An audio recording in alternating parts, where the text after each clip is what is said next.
All right, you curious, you courageous Herle Burly-ites, welcome to the pod. Hot on the heels of the NATO Summit in Washington, I want to do some real talk on Canada's stated commitment and the Prime Minister's comments at the summit. In the context of an increasingly volatile world, 23 of 32 NATO allies are currently meeting the 2% of GDP military investment threshold. Canada is not one of them. But by 2032, Trudeau says the government hopes to reach the target by spending on new capabilities like submarines, which have yet to be costed or approved. So what does all this mean exactly, and how best should we be spending our 2%? With me to have that conversation is Dr. David Perry, president of the Canadian Global Affairs Institute, a non-partisan independent think tank.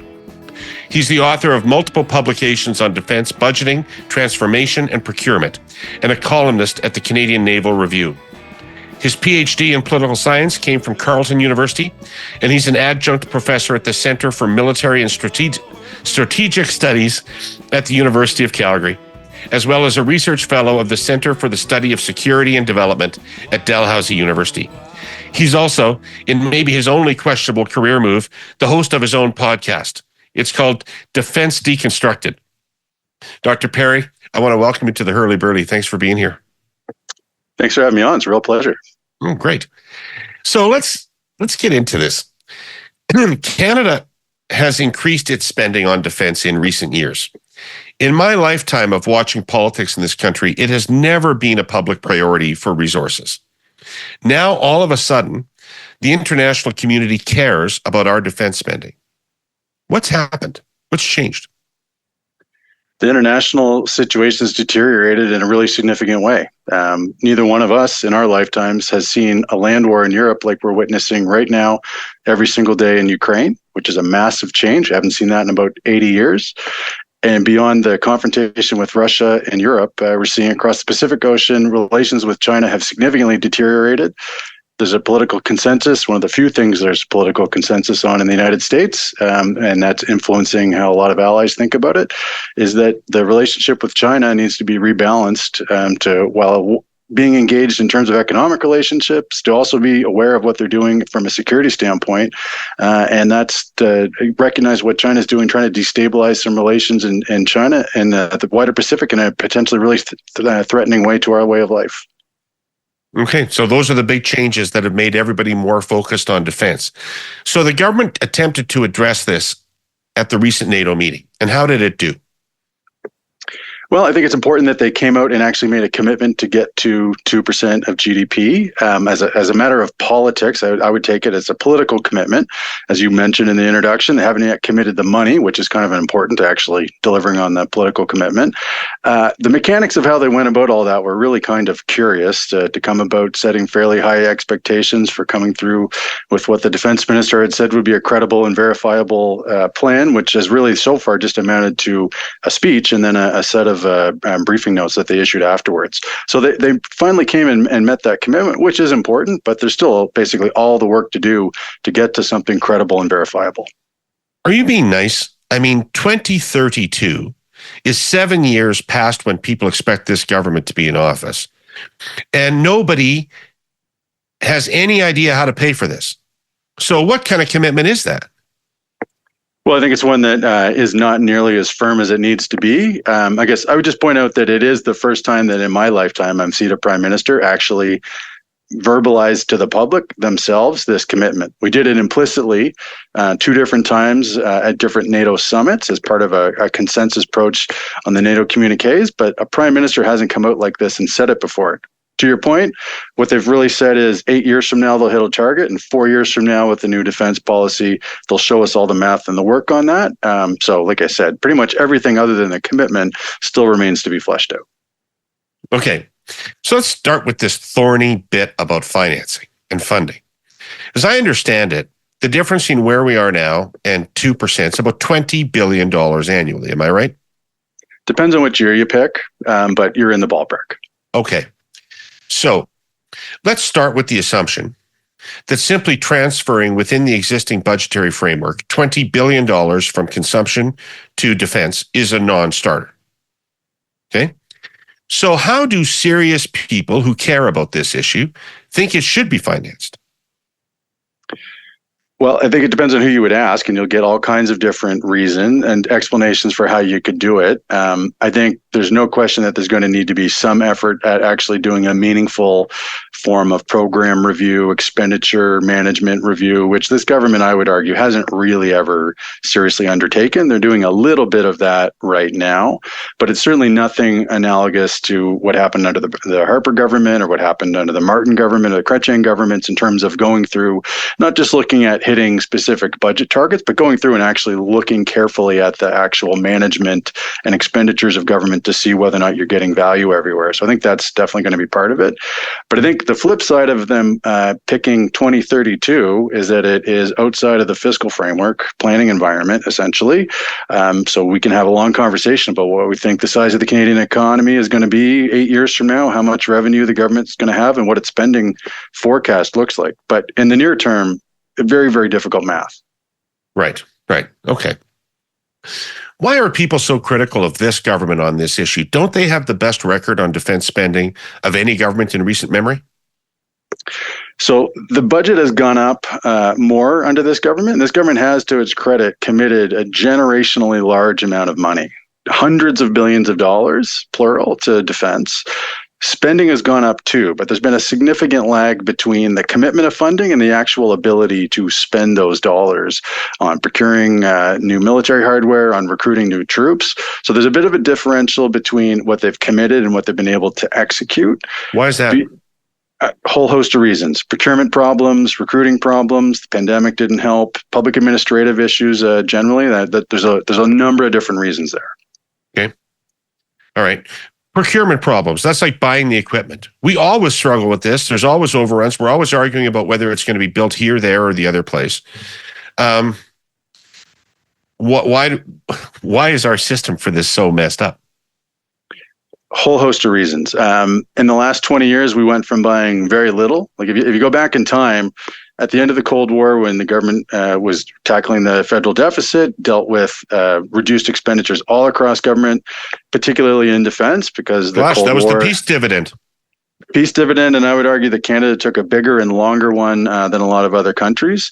When all that was happening, we weren't investing in new assets because the environment had changed, and there was a view that you could take more risk at having older planes and older ships and older vehicles. And instead of buying new ones, we pivoted to doing life extensions on some of the assets that we currently have right now, which is why we have fighter aircraft that are 40 years old and warships that are 30 years old. They should have been replaced years ago, but in part because of managing the finances, we kicked the can down the road. And now we're at a point where the government has committed those several hundreds of billions of dollars. A lot of that is to invest in new military hardware.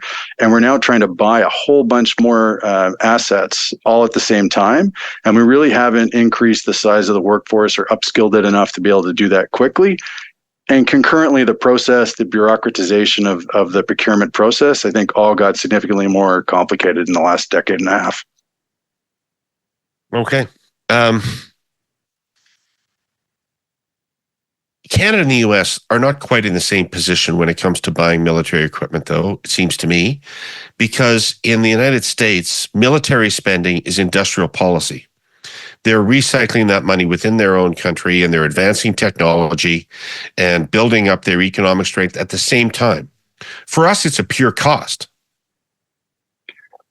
I would argue we have a different system and a different way of approaching realizing economic benefits. We have what's called our industrial technological benefits policy for defense offsets, and there's a mechanism. Isn't that part of why procurement's so fucked up, though?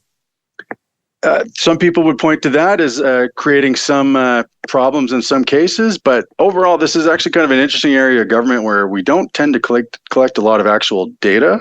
So you can get a whole bunch of different anecdotes that individually there's things that are problematic, but one of the things I think we actually need is a more systematic process of data collection to be able to answer that question or a bunch of other ones related to this with some actual fidelity, and I don't think we can do that right now. Okay, but I did interrupt you. You were going to tell me that we actually do derive some economic benefit from our military investment. That's right. So when we have these big projects, there's a commitment that the contractors commit 100% of the economic value into the Canadian economy. And so that is designed to go into specific areas of different technology in certain circumstances, to include companies as part of global supply chains and create other types of economic innovation as well as economic development. So the Americans have their way of getting economic benefits when they make these big purchases, and we have a different way of approaching the same problem set. Right. Okay. Let's say we don't hit 2%, which I think is a reasonable planning assumption, because the government's plan says 2032, so never. And Pierre Poilievre was very careful not to commit either. Right? What are the consequences of not hitting 2% for us? Honest to God. So there's a couple fold. One is we're not going to actually be able to keep the lights on metaphorically with all the different pieces of our military technology right now. Like what is currently funded would not allow us to replace the existing submarines we have, which are way too old and not nearly as operationally effective as they should be.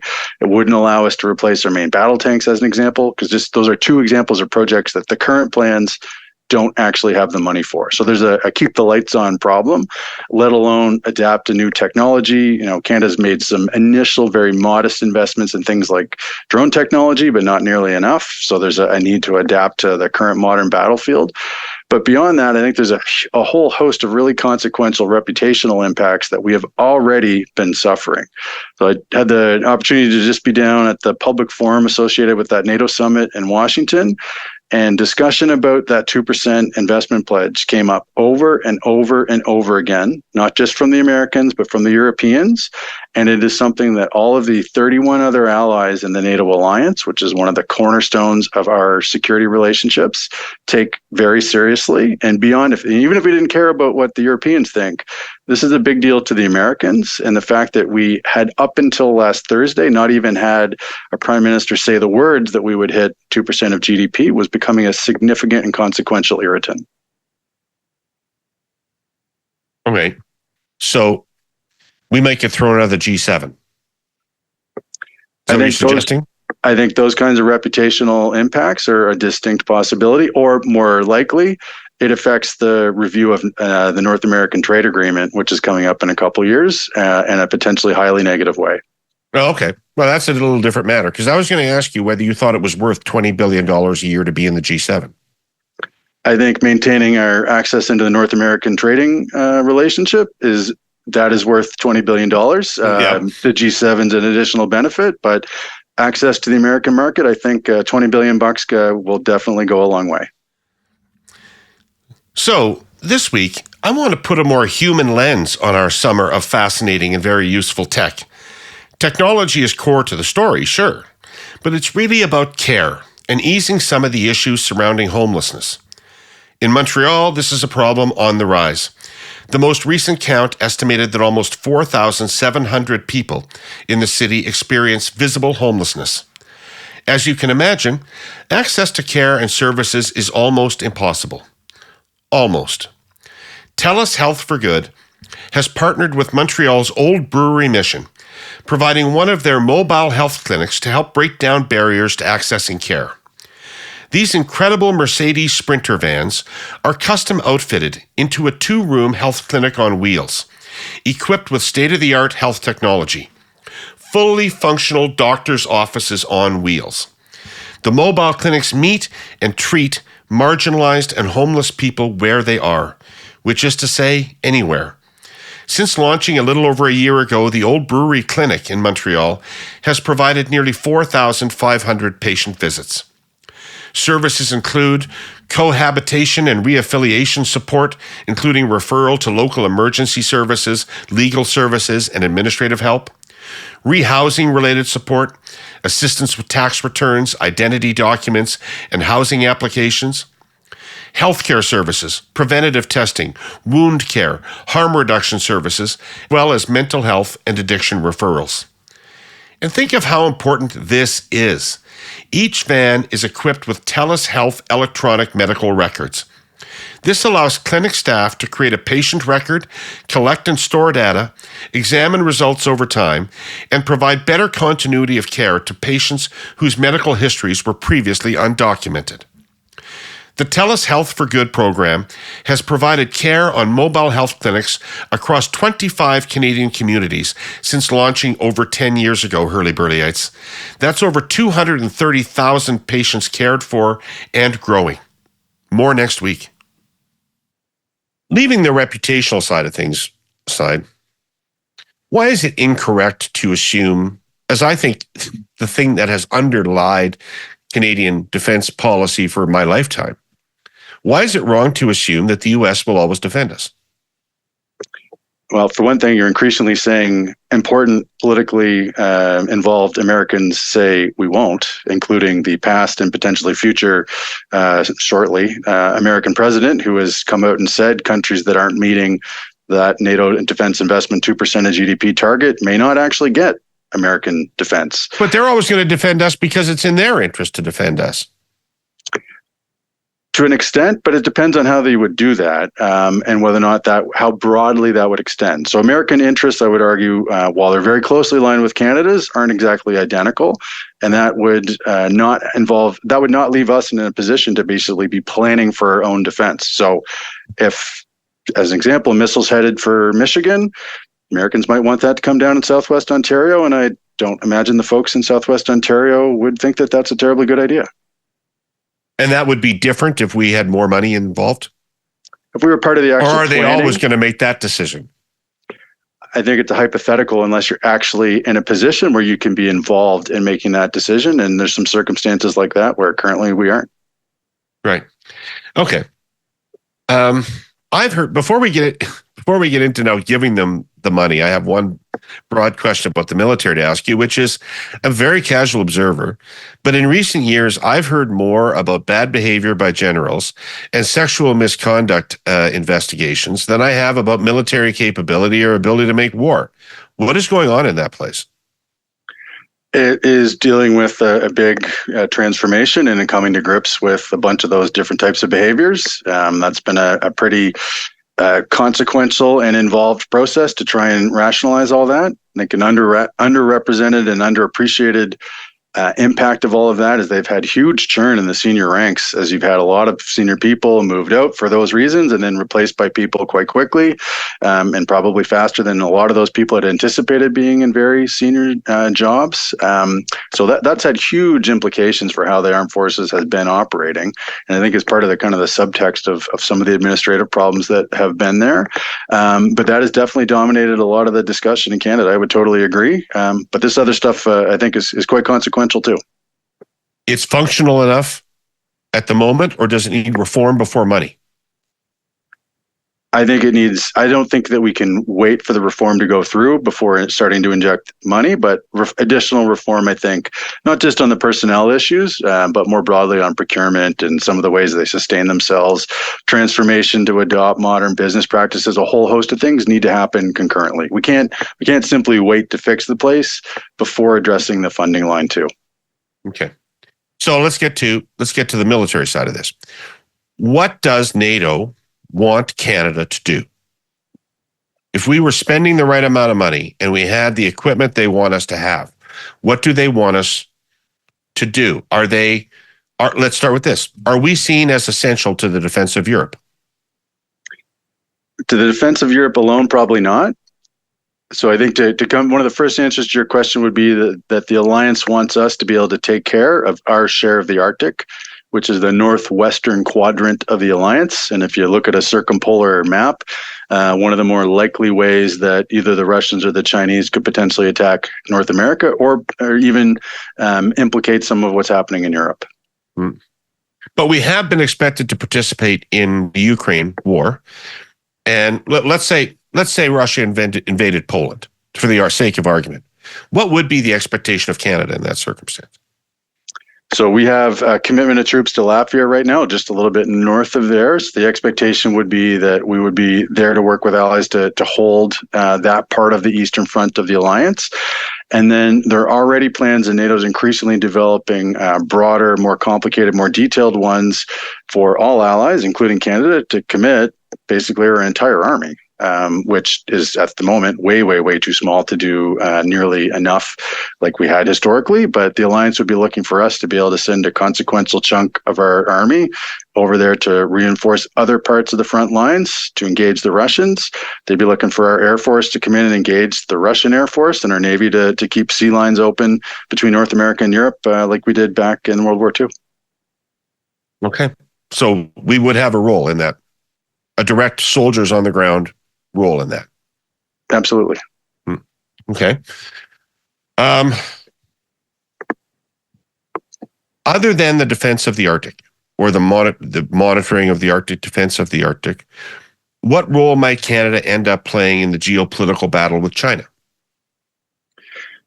So the Arctic's part of that too, for the same reasons. If you look at sort of the same reason, if you're flying to the Pacific, you tend to go over the Arctic because it's the shortest flight path. The Arctic defense takes a role there in consideration with China, but also keeping sea lanes open to support American or other allied efforts across the Pacific. There'd be a look to have our Navy be heavily involved in keeping those trade routes as well as supplies going to American assets in the region open, and having our Air Force be involved in helping find and locate Chinese submarines. Okay.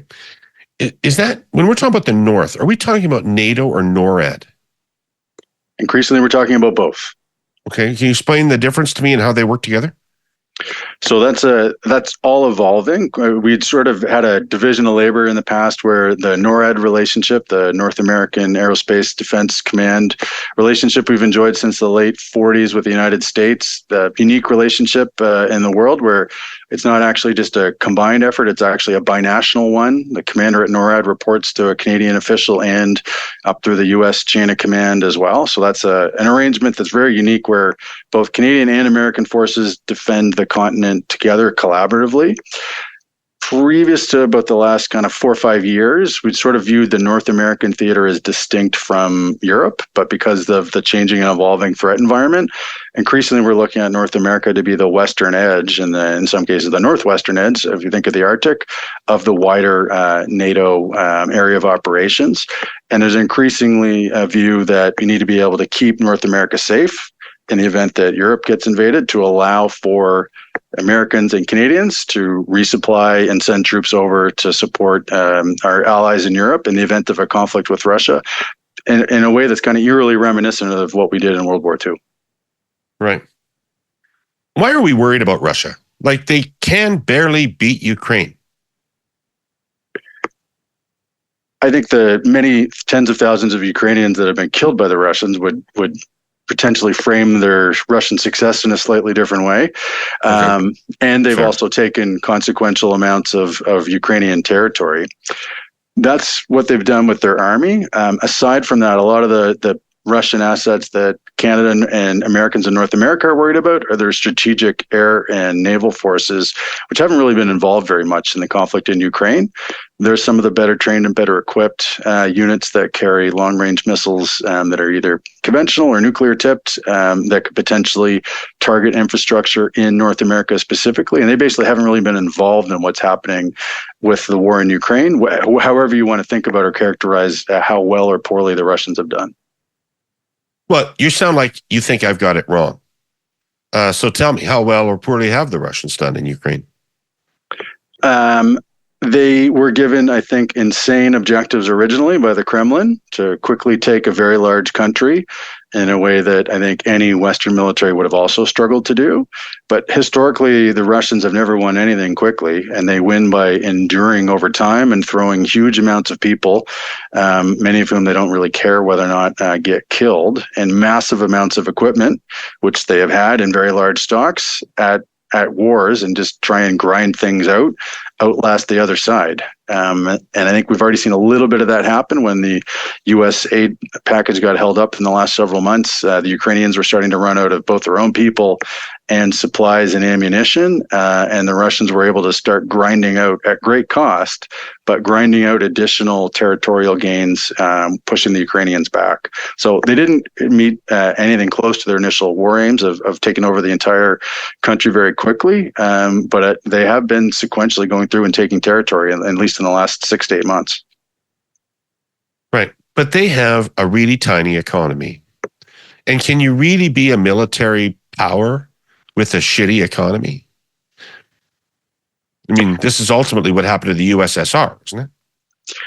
I think it's a question of exactly how bad you think their economic circumstances are and how long they can last. So I think the Russians, I think, look at these things in a totally different way than we would. We would never be willing to endure economic hardship, pain, and suffering the way that they have. They've reallocated a huge portion of their economy to supporting the war effort. Their economy is basically running on a war footing. They've allocated production to building up armaments, ammunition, all these kinds of things, with huge amounts of support from China and a whole bunch of the rest of the world outside of the West, which is increasingly buying their commodities and their oil and gas in particular to underwrite their war effort. So they're facing in the long term, the Russians have a huge number of problems economically, demographically, but I think that they have so far already outlasted a lot of expectations about exactly how long they could make those kinds of calculations work, just in the exact way that you laid them out. In the spirit of vapid summer contentment, dear Herle Burly-ites, today I bring you some fairly useless but pretty interesting bits and pieces of information that you can use to fascinate everyone over hamburgers and beer. Do you know what a hopper is? Counterintuitively, it doesn't hop. A hopper is a container with a hole in the bottom, usually with sloped sides to take advantage of gravity, as in a hopper full of coffee beans. The word has been in use for at least 800 years. Chaucer used it in The Reeve's Tale to describe a contraption that ground wheat into flour. These days, though, hopper usually means a railway car. Our sponsor, CN, uses thousands of them to move millions of tons of grain out of Western Canada to markets. The hopper car fleet is modern, high capacity, and efficient. CN's railroaders can load and unload them fast. The newest versions can move about 20% more grain than the ones you might have seen at level crossings as a kid. This summer is hot, but grain is moving smoothly from the prairies to ports on the Pacific and the Great Lakes. It's one of CN's main jobs, and it's getting done. But I digress. I promised you useless summer information. CN is no longer in the passenger business, but when it was, it ferried pro hockey teams from game to game, including the Maple Leafs and the New York Rangers. How's that? And Marilyn Monroe commuted via CN to location while she was shooting River of No Return in Jasper. Do you think hops had anything to do with the word hopper? Just asking. Okay, all right, so let's get back to the North. Is this a product of climate change? I'm not asking you to get political about climate change, if that's a political thing, but I assume that the difference in the North is that the sea lanes are opening up to both commercial traffic and theoretically to military presence. That's part of it. So you can get additional presence by ships sailing through Arctic waters, and we'd be concerned about what they're doing there. The Chinese tend to send vessels around to do various things, ostensibly conduct science missions, when really they're there to collect intelligence and to gain information about how you would send a submarine through there in the future, as an example. But the real threat that we're worried about now is missiles. Russia's developed and the Chinese are developing advanced types of missiles that can fly further with greater accuracy and hit targets in a way that's much more difficult for NATO and NORAD forces to defend against. And that basically has almost nothing to do with ice coverage. Okay, interesting. What do you do about those missiles?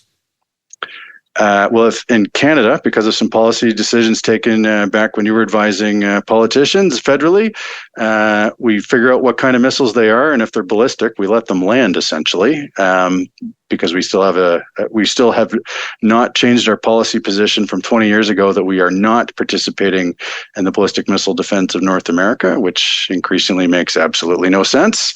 But if there are other kinds of missiles, you try and shoot them down so that they don't blow up something that you'd be worried about. Some variation of the Iron Dome? Yeah, program different types of systems that are like that basic idea. There's an incoming missile, you track it, and then if it's going to hit someplace where you don't want it to hit, you shoot it down. Right. Okay, so I thought people thought we should have submarines. Submarines don't do that, do they? Submarines don't do that, but submarines can track Russian or Chinese submarines, which can carry these kinds of missiles. And it's part of an integrated system for defending against them that you would want to be able to not just shoot down a missile while it's actually flying, which is technically difficult to do. It's even better if you can figure out where it's being launched from and try and intercept it before it actually gets into the air. Right. Okay. So I presume that the Americans have not left patrol of the Arctic to our currently puny presence. What are they currently doing up there? Well, I think in part we don't really fully know because we don't have enough of our own assets that they need to tell us. Particularly when it comes to submarine forces, even between friends, those secrets about the movements of those assets are pretty closely guarded. If you have your own submarine that's operating in the area, they'll share information about what they're doing so you don't run into each other, essentially. But if you don't actually have anything that's in the area, they have no need to tell you exactly what they are doing, or by extension, not just the Americans, the Brits or the French or some of our other allies. Okay, so that's the official line, but what are they doing up there? They are patrolling for Russian and Chinese submarines. Okay. Is that all? They just got subs going around, just patrolling?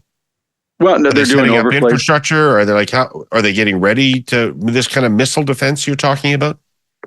The Americans aren't really in the process of doing that or about to do it because they've already done it. The American military presence in Alaska has most of their best advanced technology, their advanced fighter jets, some of their best trained Army brigades, some of their missile defense systems. They already have all of that in the American North.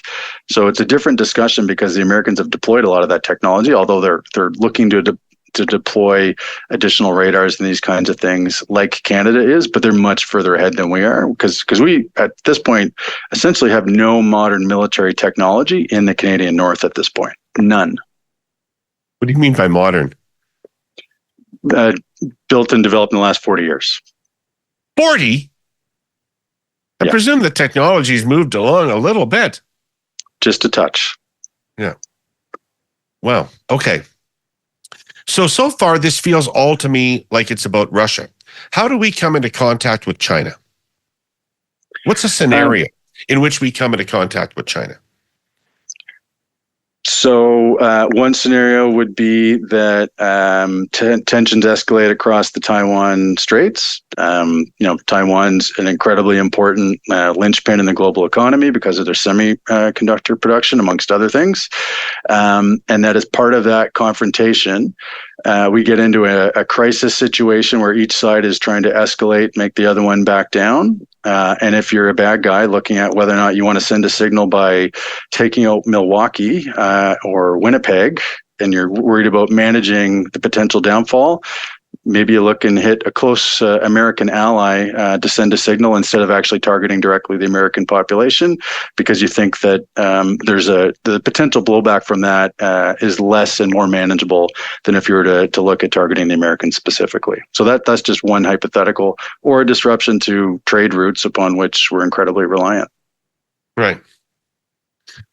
So what kind of equipment should we be buying to participate in this? What do we need? So we need a whole bunch of investments in better radar technology and other kind of sensors to be able to understand what is happening. If you don't know what's going on because your radars aren't good enough to see what the modern missile threats look like, that's a problem. If you don't have a good enough set of sonar and underwater systems to be able to actually find Russian submarines that are transiting across the North Atlantic, that becomes a really difficult issue.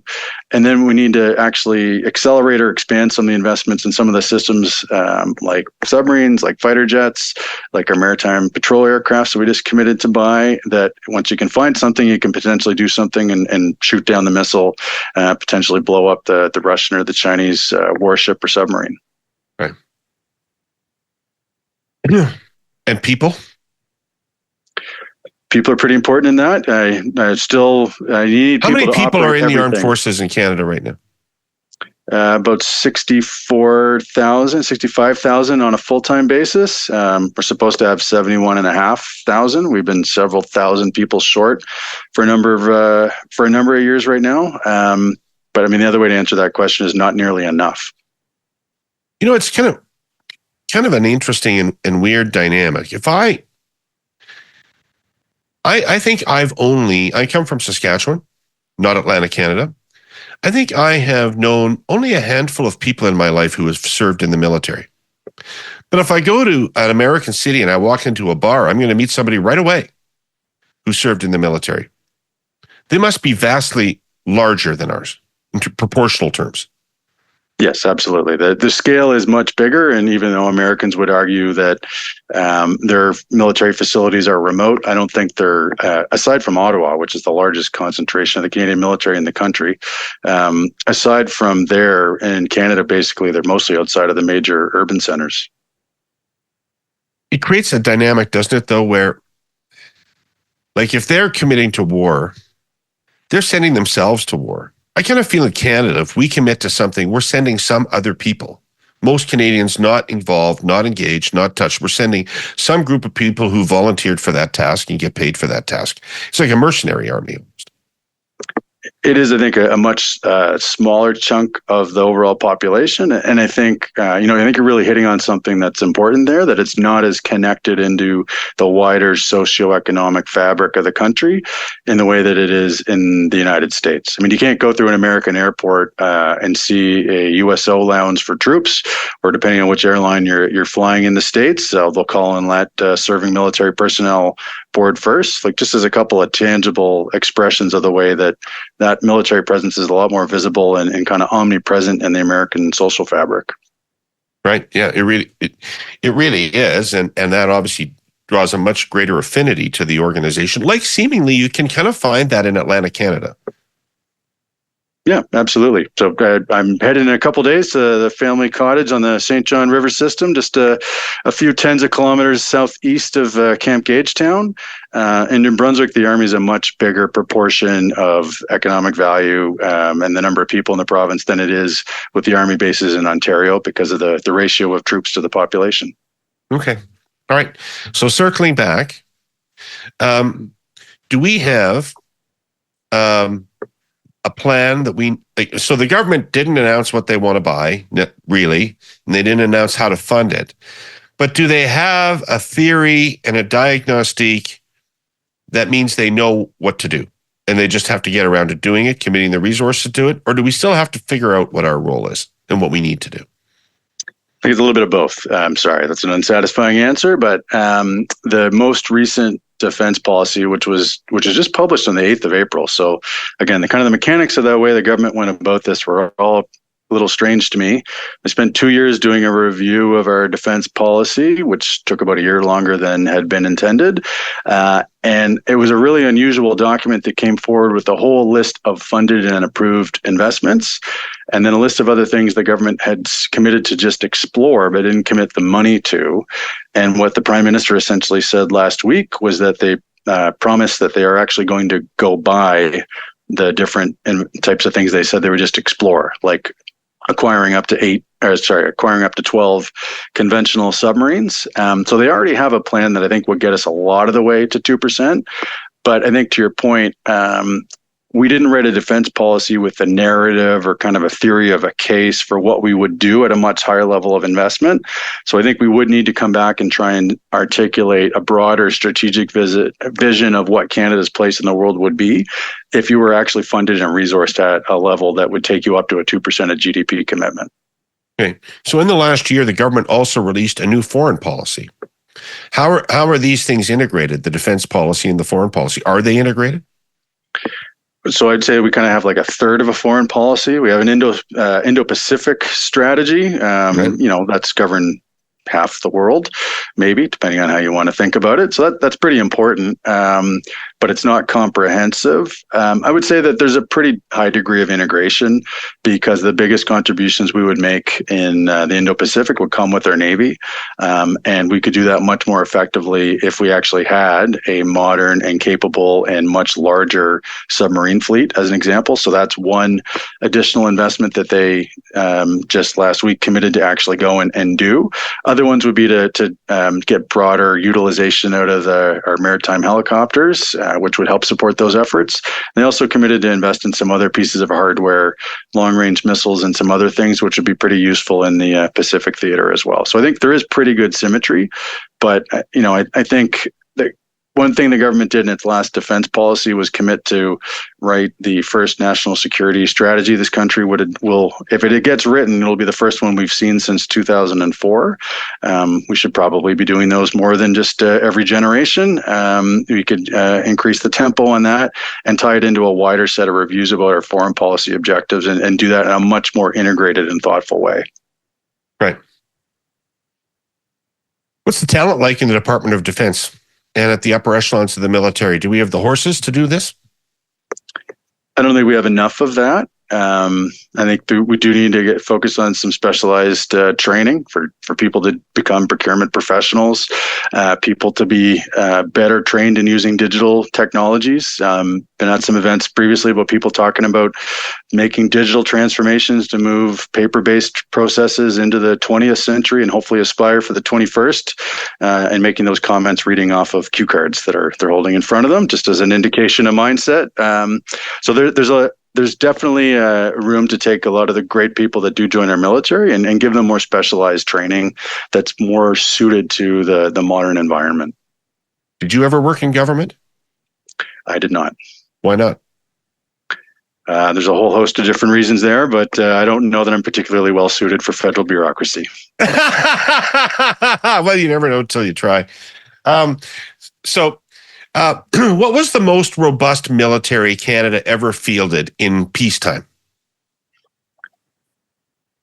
In peacetime, I think towards the end of the Cold War, we did have a really robust military. That was the late 80s, right into 1990 was the last time we were spending at or above a 2% of GDP level.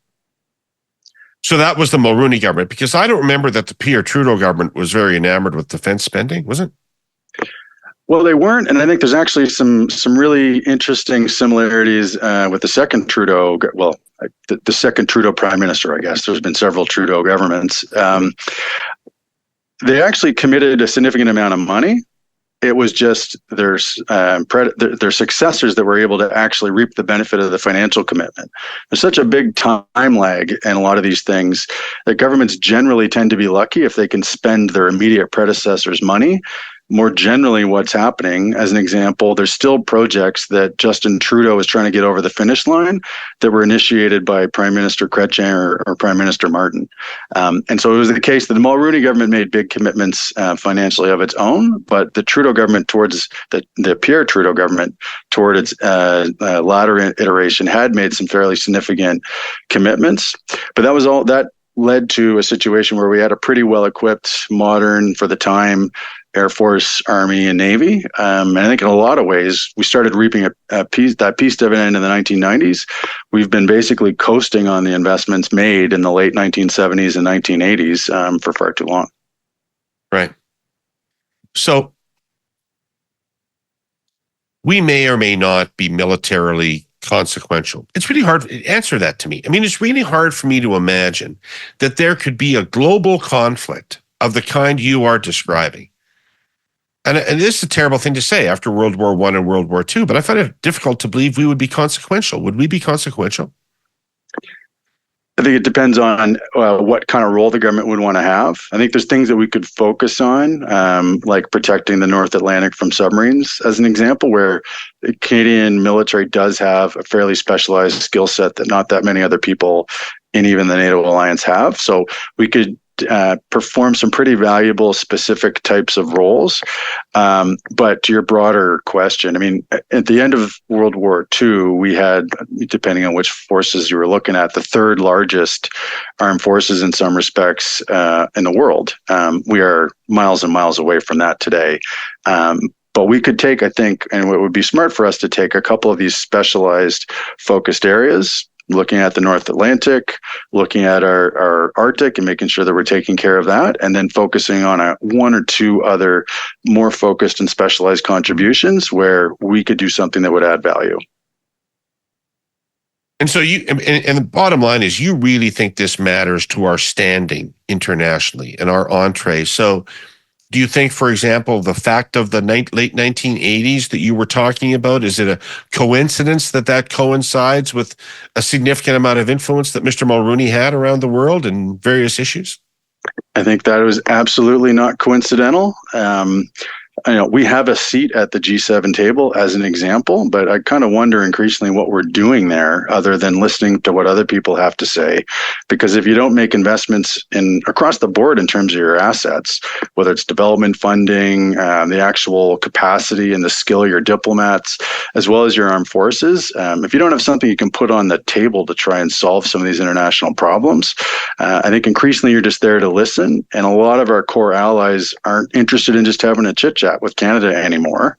When we had more meaningful influence was back in those days when we did have the hardware, we had the diplomats, we even had higher levels of international development assistance to back up Canada being involved in helping shape some of the world's decisions.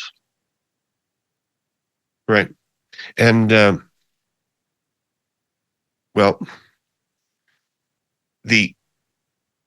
there recently was a new group struck up. The United States, England, Australia. Anybody else? No, not yet. We aspire to join, but so far we weren't invited. We weren't invited. And when I raised that with people in the government, they say, well, that wasn't our thing. We weren't supposed to be invited to that. Don't read anything into that. That's a discrete, separate thing. Is that true? Or is it an example of us just being, well, why would we ask the Canadians? They bring nothing to the table. I think it's a little bit of both. We've never really expressed any desire since the late 1980s in acquiring nuclear submarines specifically, and that's pillar one of what's called the AUKUS agreement between those three countries. There's a second pillar to that arrangement, though, that is focused on developing and exploiting new technology in other areas, things like quantum technology, artificial intelligence, hypersonic missile technology. Those are things that I think are much more of interest to Canada, because we still, even though the government committed to buy 12 submarines, they committed to buy conventional ones. But more broadly, though, it's not a good thing when your three closest allies form a tight partnership at some of the most sensitive and specialized forms of warfare. And we weren't even, I don't think, considered to ask because those countries didn't think that we had anything to bring at that point. That's not a good spot to be. Yeah. All right. You've created a pretty compelling argument about why we have to belly up and do this. I still don't know where the money comes from. I look forward to the politician that promises to increase the GST by 3 points to pay for defense spending. There will be probably some political roadkill along the way before we actually get to 2%. But anyway, thank you for coming on. It's been super interesting. I've learned so much from you. Hey, it was fantastic to talk to you. Great. Thanks a lot. I'd like to thank our presenting sponsor, TELUS, and our sponsor, CN, and all you Herle Burly-ites out there who watched or listened. Hope you enjoyed it. Hope you learned as much as I did. And come back next week for more of whatever it is we do here on the Herle Burly. We'll see you then. Thanks. Herle Burly.